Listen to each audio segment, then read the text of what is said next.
Alright YouTube, so we are back, of course, to talk about some Final Fantasy VII Remake, and we are back once again to discuss the ending of episode Intermission. I know, we've done it a lot, but I said in a recent video we're going to tear this damn thing apart, and that's what we're here to do again today. Talk about yet another thing that the community is sort of discussing, and it's about whether or not the people within the Sector 5 church during Zack's segment of the ending matter.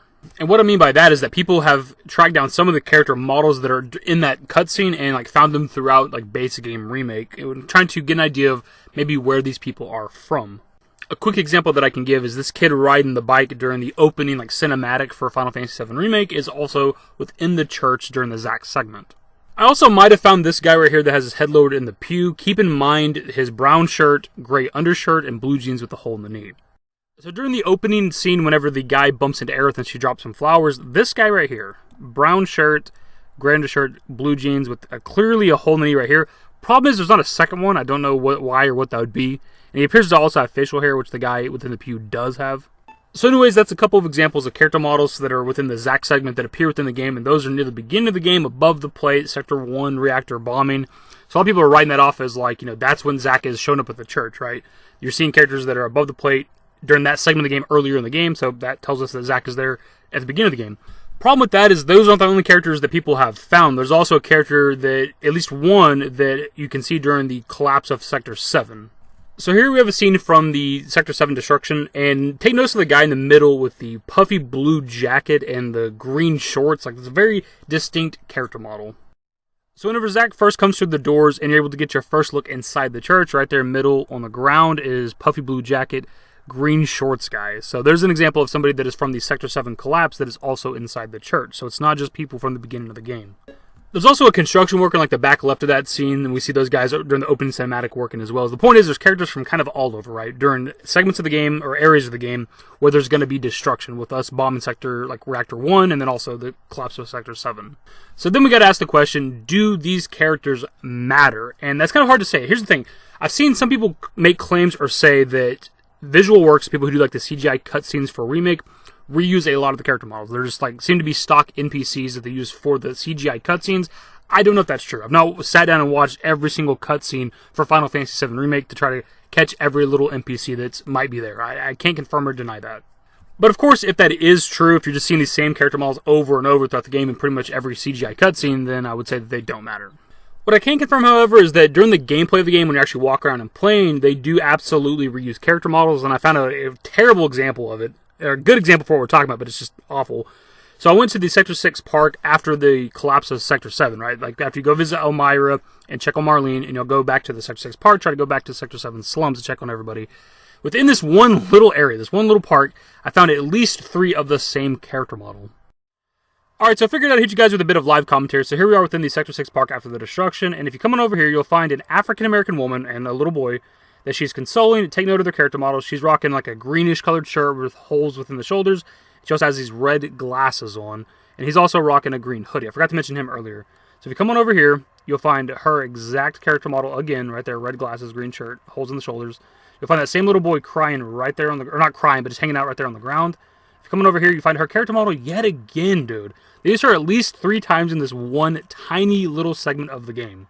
Now, to be clear here, obviously, that is gameplay versus cutscenes, which is what we've only looked at so far within this video, but I wanted to give you an example of how they do actually reuse character models within Final Fantasy VII Remake, something I'm not sure of yet, and this is something maybe you guys can confirm, because a lot of you out there are looking into this shit as well. Is there any of these characters that are within that church segment or any other CGI cutscenes that are actually within the game itself? Can I find that little kid that's on the bike? Is he somewhere within the world that you can see? Or puffy blue jacket, green shorts guys, he's somewhere. Or the other people, do they exist in the world where you can actually interact with them, or are they only within the cutscenes? So one of the theories we've talked about a few times here on the channel is that Zack is possibly dead or within the live stream or whatever, and seen all this, recreating all this, or something along those lines, or whatever. Or maybe he's within the world of Gaia, but he just hasn't completely gone to the afterlife, whatever it is. So kind of adding on to that, some people have also theorized that maybe the people within the church are also the same as Zack. They're also dead but not dead. They haven't fully, gone to the live stream or whatever it might be, right? Which I think makes a lot of sense if you factor in that we're seeing character models within the church that are from different parts of the game near destruction. The little kid, the other people that were near Aerith, right? The brown shirt guy, holes in the jeans, that was in Sector 8, right? Near the bombing of Sector 1 reactor, but you also had the puffy blue jacket, green shorts guy that's within Sector 7 whenever it's collapsing. So we're seeing the people that were near destruction all within the same area. And obviously, Aerith's church within the Sector 5 slums is kind of like magical in nature or whatever. We've seen that with like Advent children with the water that came up and cured geostigma and shit, right? This is where she grows flowers, the only flowers that seem to grow besides by her house. Also, there's been multiple instances of seeing like ghost-like figures when it comes to this church. We had, Cloud seeing Aerith and Zack within Advent Children, but we also had the actual ghost of Aerith within this church when you come back to it in the original Final Fantasy VII. So even though I'm not entirely sure how I feel about the idea of Zack being dead or the theory of that and potentially these people also being dead, I do think there is a lot of stuff that makes it make sense. And also, I don't know how else to explain people that are from like above the plate, the rich area of Midgar, why, like, say their houses get destroyed, why they'd even come all the way down here to the Sector 5 church. How do they even know this church exists? I think it obviously makes sense that people from the Sector 7 slums would go to another slum and maybe just came across this church, but I don't know how you explain the people from above the plate being here. Unless, of course, they're dead, and this church, is a nice, somber place that has a direct connection to the planet with Aerith and the flowers, or maybe people that die but don't fully move on to the live stream, within Midgar anyway, but commune here. I don't know. It's an idea. It's a theory. It's interesting. So as to whether or not the characters within the church matter, I want them to. I just don't know, how often are we seeing some of these characters throughout the game in other CGI cutscenes and throughout the game in general? Are these characters specifically repeated, or are these characters unique to this, to earlier parts of the game, but also unique to this church? That's up to somebody else that wants to do that kind of footwork. You're talking about playing through the entire game again, but breaking down every single segment of the game, looking for every character model and NPC and all this other stuff, and that's going to be grueling.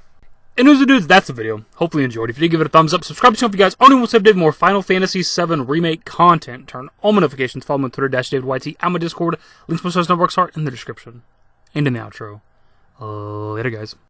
Used to care what people thought, but now I care more. And nobody out here's got it figured out. So therefore, I've lost all hope of a happy ending, depending on whether or not it's worth it. So insecure, no one's perfect. We spend it with no shame. We blow that like Coltrane. We in here like Low Gain or leave it like Cobain.